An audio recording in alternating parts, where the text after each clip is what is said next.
बुर्का करने के 5 ऐसे फायदे जो आप नहीं जानते।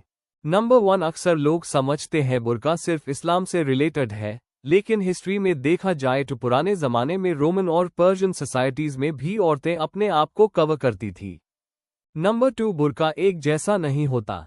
अफगानिस्तान में फुल ब्लू बुर्का कॉमन है, जबकि मिडिल ईस्ट में अबाया और हिजाब ज़्यादा यूज़ होता है। हर जगह का अपना स्टाइल होता है। नंबर 3, बुर्का सिर्फ मॉडेस्टी के लिए नहीं, बल्कि गर्म और डस्टी एरियाज में प्रोटेक्शन के लिए भी यूज होता है। ये धूप और गार्ड से बचता है। नंबर 4, आजकल बुर्का सिर्फ ब्लैक नहीं होता, मार्केट में आपको डिजाइनर बुर्काज, कलर्स और स्टाइलिश पैटर्न्स भी मिलते हैं।